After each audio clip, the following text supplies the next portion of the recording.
Fabián Campos es economista. Antes de ir al corte, hablábamos del crecimiento que han tenido algunos sectores productivos en el país, otros quizás un crecimiento un poco más lento y otros cero. Otros están, bueno, en una situación de crisis o de ahogo. Pero llama mucho la atención que dentro del mismo sector hay empresas que están en una situación aguda, otros que han tenido un repunte maravilloso, bueno, generan un promedio, dan un salto, dan un promedio, un porcentaje donde ha habido crecimiento o no ha habido crecimiento, pero ha habido comportamientos específicos dentro de cada sector. Y es curioso porque se supone que estas empresas enfrentan las mismas adversidades en un escenario país, hablando de encaje legal, acceso a divisas, que bien lo hablabas en el primer segmento, muchos critican el tema de suministro de servicios públicos. Entonces, ¿qué pasa dentro de un mismo sector si se están enfrentando pues a la misma realidad? Mira, aunque la economía es muy heterogénea, y tú lo decías, tenemos sectores que por supuesto tienen más impulsos que otros, cuando tú analizas esos sectores hay empresas que están creciendo y que no están creciendo. Y cuando ves los problemas que les afectan son los mismos, tú lo acabas de decir. Entonces surge la pregunta por qué unos sí y otros no. Y se basa fundamentalmente en las estrategias que están empleando. Las empresas ganadoras en Venezuela, que es un estudio que tenemos a través de la encuesta multisectorial empresarial de escenarios Data Analysis, que es nuestra encuesta nacional de empresas, medimos qué es lo que explica que una empresa crezca por encima del crecimiento natural del consumo o de nuestra proyección. Y son las estrategias proactivas. La empresa ganadora en Venezuela se diferencia, construye marca, investiga mercado, retiene al personal calificado clave. Ojo, no aumenta fuerza de venta, adiestra al personal, tiene políticas de cobertura contra la inflación y devaluación. Son prácticas muy proactivas. Y lo que uno esperaría que es alguna práctica o una estrategia que te ayuda a vender más, como reducir costos y gastos, bajar precios como estrategia aislada o reducir personal, caracteriza a las empresas que están cayendo en ventas en Venezuela. Entonces hay una explicación, pareciera que las empresas que llamamos nosotros no exitosas, que son las que caen en ventas, tienen una reactividad hacia el entorno y una proactividad estratégica. Y eso es algo fundamental para mí. Pero desde esa observación que haces entre soluciones o alternativas, estrategias reactivas y proactivas, ¿cómo no tener una estrategia reactiva ante situaciones que constantemente están en cambio, que constantemente generan incertidumbre o que, bueno, tienen de un lado a otro al pequeño o mediano empresario venezolano que por lo general, debido a las diferencias de volumen de movimiento que tiene, bueno, se ve un poco más afectado con esto? ¿Cómo no tener una estrategia reactiva? No, y hay que tener la agilidad para adaptarse al entorno sin ningún tipo de duda, pero eso no quita la posibilidad de que como empresario entienda a mi cliente, entienda realmente cuáles son los atributos que mueven la compra en Venezuela. Es cierto que en la medida que la torta se hace más pequeña, el venezolano empieza a priorizar los precios en su decisión de compra, pero no es lo único que prioriza. Por eso la estrategia de bajar precios aislada no funciona para aumentar las ventas. El venezolano sigue valorando calidad, sigue valorando aspectos de atención al cliente, de servicio, y eso es importantísimo que la empresa en Venezuela lo entienda. Fíjate, no sé si necesariamente de forma aislada, pero una de las observaciones que realizan desde los estudios que realizan en el IESA es ese comportamiento que tiene el consumidor de voy a buscar precios, voy a comparar, voy a revisar, voy a ver qué es lo que me genera el mayor rendimiento o estirar ese presupuesto familiar. No sé si necesariamente lo describen como una estrategia aislada, pero uno de los comportamientos más marcados que ha tenido el consumidor venezolano, por lo menos a lo largo de este año 2025. No, y sin duda, es un venezolano que está consciente del valor de dinero, que vive día a día, tiene una gran proporción de los venezolanos, planifica muy bien sus compras y por supuesto que el driver principal es el precio y es lo que está imperando, pero compra lo mejor que puede comprar con base en su presupuesto. Y te doy un ejemplo muy rápido: en la industria farmacéutica el venezolano está comprando el medicamento genérico, le hace el más barato, pero busca la mejor marca que cree que hay de genéricos.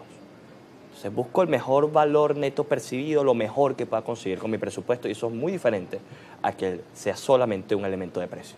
Bien, ahora tenemos ya la cercanía de un Black Friday, un Black Monday, que son hábitos que en los últimos años también ha adoptado el venezolano. ¿Realmente está el foco del venezolano en un tipo de compra de esta manera, en un tipo de compra inmediata? Baja el precio. Últimamente lo que estamos viendo en nuestro país es microcrédito, el financiamiento unipersonal, que también se lo han financiado los propios establecimientos. Entonces, viene este tipo de compras de oportunidad, donde el precio baja de manera significativa. ¿Qué han observado con respecto a esa expectativa o el comportamiento del consumidor venezolano? Bueno, dabas la clave en la palabra oportunidad. Hay que saber buscar. Yo creo que el venezolano ha tenido siempre una disposición importante en este tipo de fechas y en la medida de que su ingreso es más vulnerado, estas oportunidades de descuento son importantes. Y creo que en Venezuela ha aparecido una cultura de propiciar el consumo, como no se había visto en años anteriores, pero sí en los últimos años, y en ese sentido el venezolano se puede esperar que tenga una propensión a consumir más alta en estas épocas. Los descuentos son importantes, de hecho, no solo para el venezolano común, sino para la empresa. Uno de los mecanismos de financiamiento más importantes de las empresas es priorizar la liquidez. Descuentos por volumen, por compra, como el tema de proveedores. Lo mismo pasa con el venezolano y es algo que hay que entender. Ahora hay que ofrecerle valor a pesar de que estoy dando descuentos en los precios.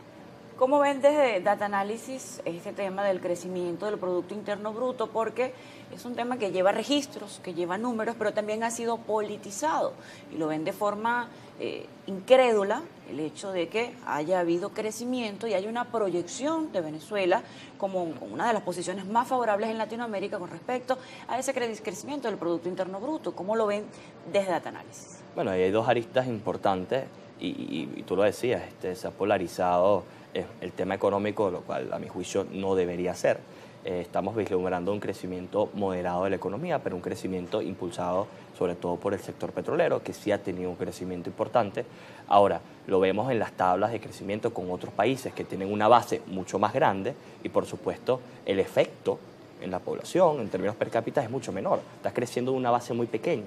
Por eso no se ve el impacto tan importante como otros países que sí han crecido durante años de manera sostenida a ese ritmo.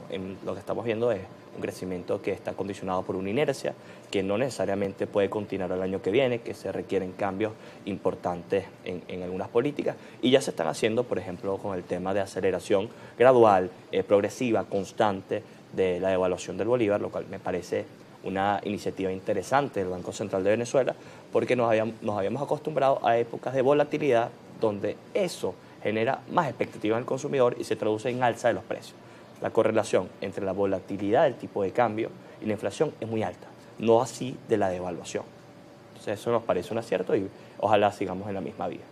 Fabián, ya para concluir y con este comportamiento, esta dinámica que ha tenido el consumidor venezolano, por supuesto esto ha llevado a que también cambie la forma en que compiten las empresas en Venezuela. Hablabas de estrategias proactivas, hablabas de branding y de todo esto que tiene que ver con nuevas olas y nuevas tendencias, pero bien es cierto que estos hábitos que ha cambiado el consumidor también han hecho que cambie la forma en que las empresas venezolanas compiten. Desde las observaciones y estudios que realizan en Data Analysis, ¿cómo ven en este momento la sana competencia entre las empresas en Venezuela que han diversificado esa forma de presentarse ante el mercado? Mira, la competencia siempre es algo positivo para el consumidor final y en la medida que hay más competidores, pues empiezan a aparecer los otros atributos. Yo te comento de investigaciones que hemos hecho de empresas, qué es lo que se caracteriza las empresas cuando entran en un proceso, vamos a llamarlo crisis. Mira, recortan el gasto en la cámara, recortan el gasto de investigación de mercado en análisis de entorno y recortan la publicidad. 3 errores garrafales en ese caso. ¿Por qué? Porque estás desconectándote de tus pares para articular intereses y elevar políticas. Estás dejando de conocer qué es lo que mueve a ese cliente que está afectado por esa, comillas, crisis con la investigación de mercado. Estás dejando ver el entorno y de paso estás dejando de comunicar cómo tú te conviertes en una solución. Mi mensaje con esto es que hay veces que en los momentos que parecen más complicados son en donde hay que invertir, son en donde hay que poner la lupa e investigar bien al cliente para capitalizar espacios. Yo creo que las empresas en Venezuela este último año se han caracterizado por esa resiliencia, igual que el consumidor, y bienvenida a la competencia siempre en el país. Fabián Campos, economista, también gerente de escenarios de Data Analysis, magíster en Dirección Financiera, consultor empresarial y analista de entorno, revisando un poco tu perfil. Gracias por acompañarnos en Primera Página. Hacemos una nueva pausa, a la vuelta, más entrevistas y